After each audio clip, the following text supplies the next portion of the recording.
Primeiramente, um bom dia a todos. Bom dia, Jefferson. Bom dia. Falando aqui do Parque de Inovação Tecnológica, do PIT, de São José dos Campos. Hoje vamos conversar um pouquinho, ter um debate aqui, uma discussão a respeito de uma missão institucional que enviamos, então, representantes do Parque de Inovação Tecnológica e da Agitec ao evento BIM Arroba. Esse evento do qual foi uma organização da FEUP, que é a Faculdade de Engenharia de Universidade do Porto, em parceria também com a UPTEC, que é o Parque de Ciência e Tecnologia da Universidade do Porto. Este evento, então, que completa 20 anos de idade, a sua 20ª edição, no qual 5 edições já foram aqui no Brasil, 6 edições no Porto. E aí, hoje, gostaria de conversar um pouquinho com o nosso presidente aqui do Parque de Inovação Tecnológica, pedir para ele se apresentar. E aí também já nos sinalizar a respeito de algumas questões, como que foi o evento, os principais pontos abordados sobre a inovação orientada então à resiliência. E antes de dar início a essa palestra, a essa conversa aqui, eu gostaria de fazer um disclaimer, um agradecimento especial à nossa patrocinadora e financiadora dessa ação, que é a Mútua. A Mútua, então, que tem o objetivo de fortalecer a conexão com os profissionais do sistema com fé, CREA e amplificar o impacto na sociedade e com o fim de promover serviços, benefícios que valorizam a inovação e o desenvolvimento. Esse financiamento no qual conquistamos foi feito através da plataforma e do programa Divulga Mútua, que então desempenha um papel muito relevante no fomento à inovação do país, e por meio destes é possível então incentivar o empreendedorismo em áreas estratégicas, além de colaborar com o desenvolvimento técnico, científico e socioeconômico do país. É, Pedir agora a palavra do Jefferson, nosso presidente do PIT, e também já puxando o gancho para ele nos dizer mais ou menos como foi o evento, o que que foi visto e os principais pontos que foram abordados. Eu vi que foi a inovação orientada à resiliência e gostaria de saber o que que foi absorvido nesse evento e o que que a gente pode trazer para cá, cara. Com a sua Bom, palavra, Jefferson. Roger, é um prazer estar aqui falando um pouquinho sobre o que a gente viu e aprendeu lá no Porto. Eu acho que talvez o que foi mais impactante foi ver como que eles estão estruturados e como que eles estruturaram o ecossistema de inovação tecnológica lá, né? E foi tão boa a impressão que a gente já voltei de lá falando como é que a gente entra nessa festa, né? Como é que a gente faz parte disso? E o pessoal lá da Universidade do Porto mandou para a gente, enfim, nós já estamos fazendo parte agora, o pitch, do protocolo, né? E a gente faz parte agora da comunidade do BIM no Porto, que começou justamente com eles, com o pessoal da USP, com o pessoal do Sheffield na Inglaterra, e cresceu ao longo dos anos. E basicamente reúne instituições que estão pensando isso, né? Como utilizar inovação tecnológica para solucionar alguns problemas que a gente enfrenta no mundo, né? Seja para geração de riqueza, seja para melhoria de condição social, seja para mitigação do clima, né? E muito da vibe dessa edição do BIM no Porto foi justamente sobre isso.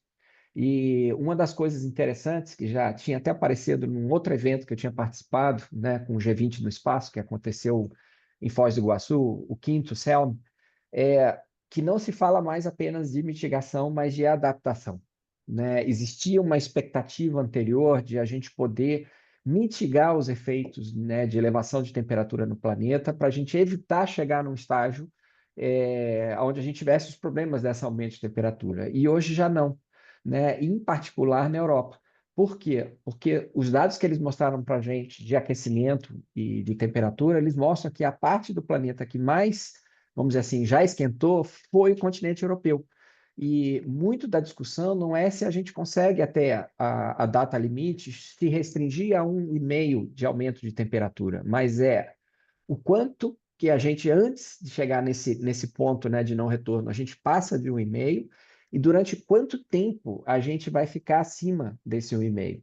E por que teve uma mudança nisso? Porque, no fundo, é um entendimento de, olha, se isso está acontecendo, vai acontecer a gente vai ter que adaptar cidades, adaptar o campo, adaptar a atividade humana para lidar com esse período. Então, o desafio hoje é menos até, embora tenha muita coisa para tentar não chegar no e-mail, mas é de se a gente passar, né? E aí vem a adaptação, o quanto a gente consegue passar pouco, né? Ao invés de ir para um e-mail que fique em 1,7, que fique em 2, digamos, e não que vá a mais 4, por exemplo, né? E o tempo né? Se a gente vai ficar fora disso durante quanto tempo? E isso afeta diferente, tá? E as estratégias de adaptação climática são diferentes das estratégias de mitigação. Então, estou dando um panorama global, mas acho que isso muito foi da discussão do primeiro dia que a gente teve lá, que foram as key speeches, né? E que serviu de pano de fundo para o que a gente viu depois. Poxa, que legal, Jefferson. Gostaria de passar a palavra para que se apresentasse o Eric, e aí a gente já poderia estar conversando também quais foram os principais pontos que foram abordados. Vi que o tema do evento foi totalmente inovação orientada à resiliência. E, primeiramente, um bom dia. Gostaria de ouvir de você o que você achou do evento, se apresente, sinta-se à vontade, Eric. Oi, meu amigo, bom dia. É um prazer estar aqui com você e com todos que nos assistem, né? Bom, meu nome é Eric Galante, coronel do Exército, engenheiro químico e de segurança. Nesse ano de 2024, termino meu mandato de conselheiro regional no CREA Rio. E foi muito bacana a oportunidade de ter ido a Portugal a participar do BIM como um apoio inestimável da Mútua nesse quesito. Nessa nossa ida, foi bacana poder olhar como é que os dois ecossistemas eles têm maturidades diferentes, talvez pela geografia, talvez pelo ambiente. Eu percebo que o ecossistema que nós vimos lá na Europa, lá no BIM, ele é mais coeso, talvez pela geografia, pelas distâncias, enquanto no Brasil nós temos alguns clusters, algumas ilhas de excelência. O nosso ecossistema ainda precisa ser integrado. E aí eu louvo a iniciativa do BIM, que tem caminhado para isso. Olha que bacana, já houve BIM no Brasil.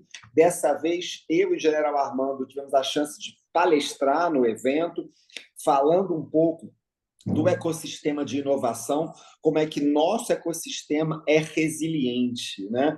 O General Armando pôde falar no painel mesa de abertura, eu falei na mesa redonda de encerramento, foram os dois extremos, o que é muito bacana, né?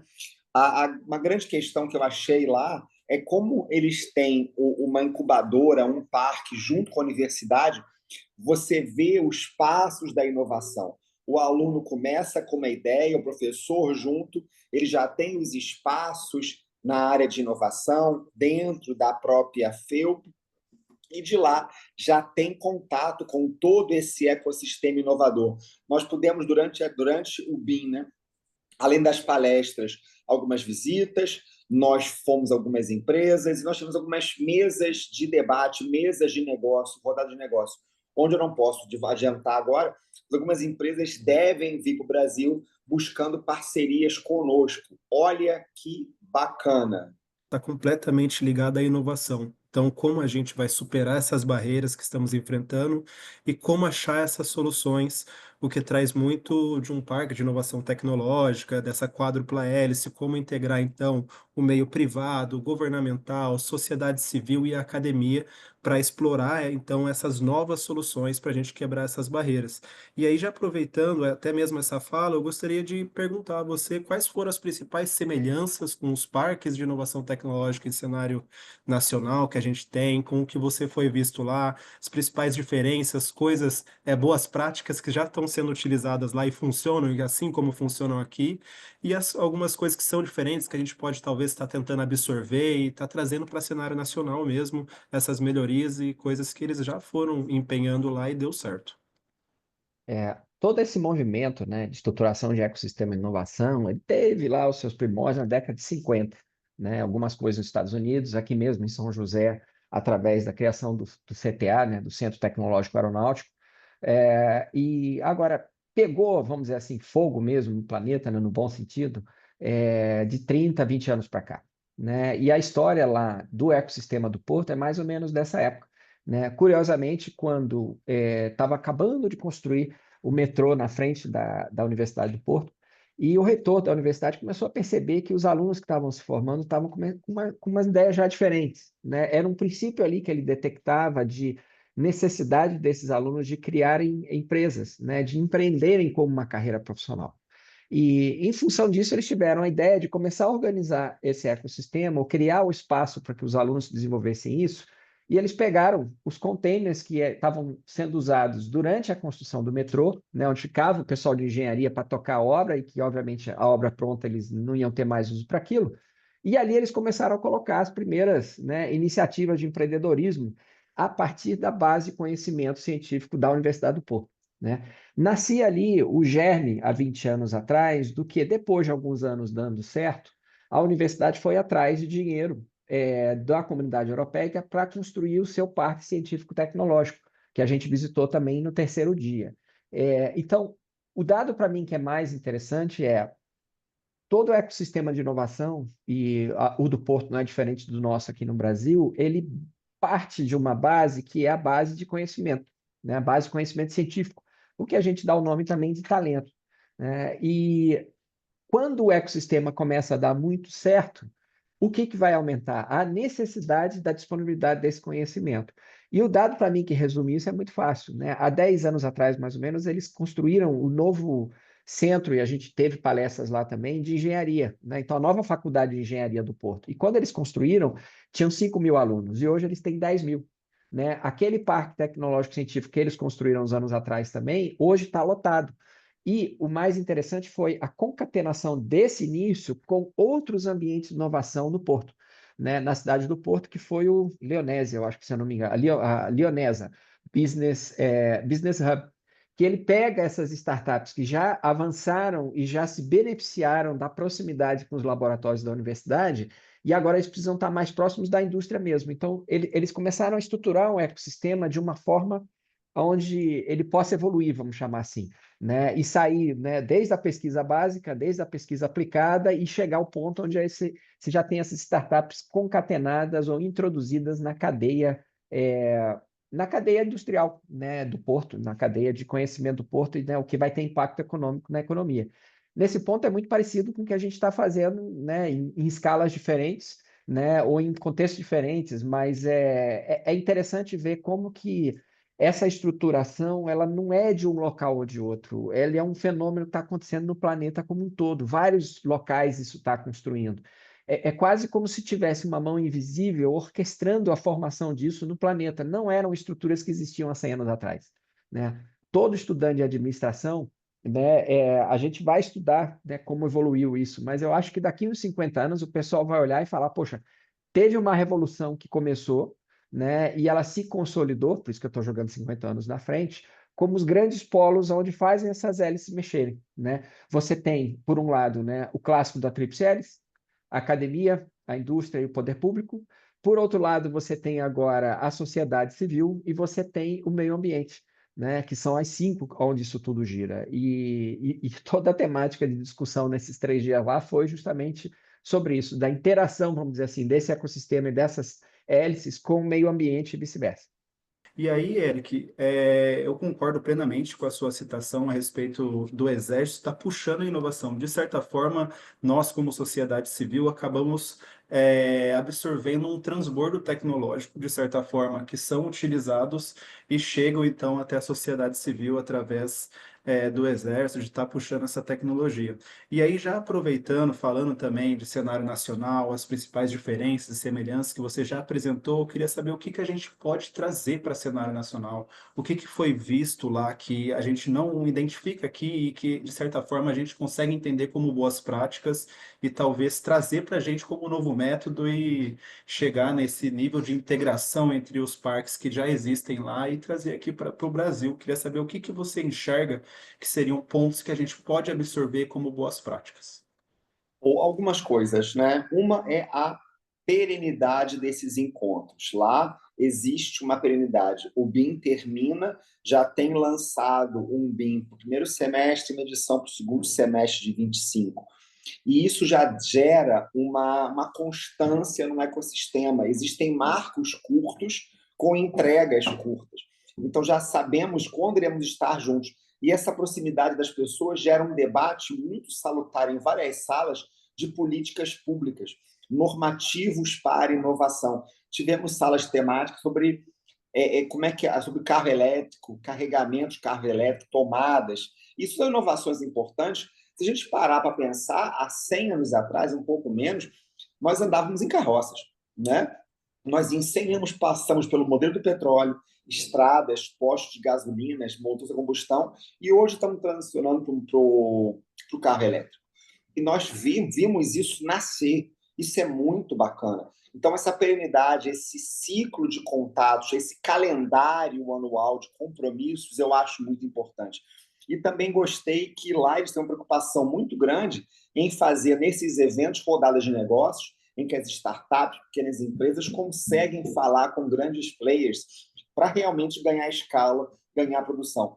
Nós tivemos algumas conversas interessantíssimas, eu infelizmente não posso divulgar isso no vídeo ainda, que com certeza vão trazer produtos interessantes para o Brasil e para o nosso ecossistema. E plantei a semente que a gente faça uma edição do BIM no pitch em São dos Campos, talvez não em 25, a 25 já está montado, mas talvez em 26. Eu acho que isso nos coloca num patamar de excelência junto com atores consagrados, porque nós temos muito potencial, o nosso país tem capital humano, tem recursos, temos agora, talvez, aqui colimar esforços, né? Vetores em direções diferentes dão resultante nula. Temos que, então, que absorver esse conceito de discutir política pública que eles nos mostraram lá e fazer isso aqui. Talvez uma coligação dos parques para se discutir mudanças normativas que vão facilitar o trabalho da inovação, vão facilitar o trabalho das startups, porque, claro, uma grande empresa está consolidada. Temos que olhar com carinho para as inovações iniciantes, para os nossos jovens que começam a empreender. Poxa, cara, eu fico muito feliz de ouvir isso, porque é muito do que eu sinto aqui. Eu sou um analista de negócios, trabalho aqui no Parque de Inovação Tecnológica também, e eu enxergo isso no dia a dia, como as universidades, a academia tem um papel crucial para movimentar essas hélices. Como fazer com que as ideias que estão ali no estado de pesquisa cheguem a uma solução na ponta da lança e cheguem então ao meio privado. Bem, eu ia perguntar agora o que que a gente pode trazer para cenário nacional, mas eu tenho o entendimento que estamos em sinergia com todo o planeta e que a inovação pode ser movimentada. Eu gostaria das suas considerações finais, também a gente poder ressaltar mais uma vez o financiamento que foi feito, o patrocínio que fez com que a gente pudesse estar vivendo esse momento, fazendo um benchmark fora do cenário do país e enxergando então que realmente a gente está no caminho certo e está buscando o melhor para o país e para a inovação de uma maneira global.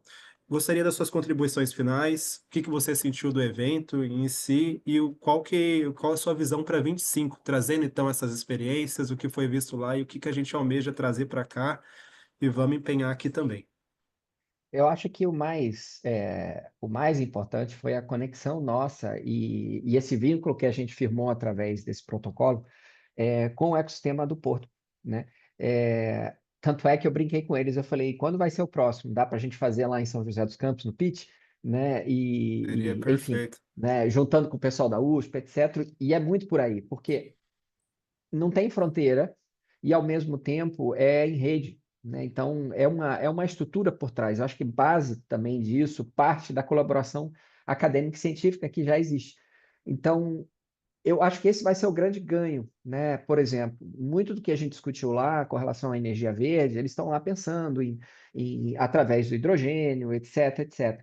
Mas muito pouco se falou sobre o uso do etanol nisso, né? E como que a gente pode pegar, se você pensar toda a tecnologia de produção de cana-de-açúcar brasileira, que é uma produção de cana nos trópicos, se você pegar a faixa do planeta, você pega ali um pedaço importante da Ásia, um pedaço importante da África, que pode se tornar grandes produtores de etanol, né, para justamente a gente poder abastecer o carro. A partir desse etanol, a hidrólise, que foi coisa que a gente conversou lá, converte o hidrogênio G, que gera energia para uma bateria, que vai abastecer um motor elétrico de um carro, né? E aí você tem todos os benefícios. Então, você mexe com muitas cadeias econômicas ao fazer esse tipo de coisa e coisas que vão ser renováveis, né? Então, esse intercâmbio, você vê como isso não está no radar dos europeus, né? Principalmente daqueles que apresentaram os projetos, vieram de vários locais da Europa, mas é uma coisa que a gente domina, né? A parte de produção de etanol mais de 40 anos. Né? Então, são soluções para o planeta que a gente pode um trocar com o outro. E o que a gente tem de expectativa agora é que a gente possa fazer esses links e, ao mesmo tempo, entender é, existem linhas de mitigação e adaptação climática que exigem pesquisa científica ou desenvolvimento tecnológico. E às vezes você pode ter, como tem, grants, né, que seriam fundos de fomento europeus para esse desenvolvimento, e que a gente pode ter startups aqui no Brasil, que a gente pode ter centros de pesquisa aqui no Brasil, empresas no Brasil que podem pegar esse dinheiro e criar as soluções para apresentar de volta para o continente europeu. Né? Eu acho que esse foi o grande link, eu acho que esse link da gente com o pessoal do Porto vai se dar muito por aí. Né? O que é interessante disso? Você torna disponível a solução tecnológica para mitigar ou adaptar o problema climático na Europa e, ao mesmo tempo, você gera, né, conhecimento aqui, aumento de pessoas empregadas, você gera prosperidade econômica aqui e lá. Né? E, ao mesmo tempo, quem está ganhando com isso é o planeta, porque, no fundo do dia, a gente melhora a condição de habitabilidade no planeta. Seja através da indústria, seja no campo, seja dentro das cidades, que foi muita coisa que a gente conversou. Então, graças a esse trabalho da Mútua, eu acho que a gente integrou os dois ecossistemas, aproximou de uma forma que não teria acontecido, de outra forma demoraria muito mais, e nós vamos crescer junto. O que eu acho que os próximos passos são que a gente conseguiu verificar nesse ambiente é que a iniciativa do BIM ela é muito bacana. E para nós, Brasil, mais ainda, porque não tem barreira de língua, barreira cultural é pequena, nós estamos em casa em Portugal.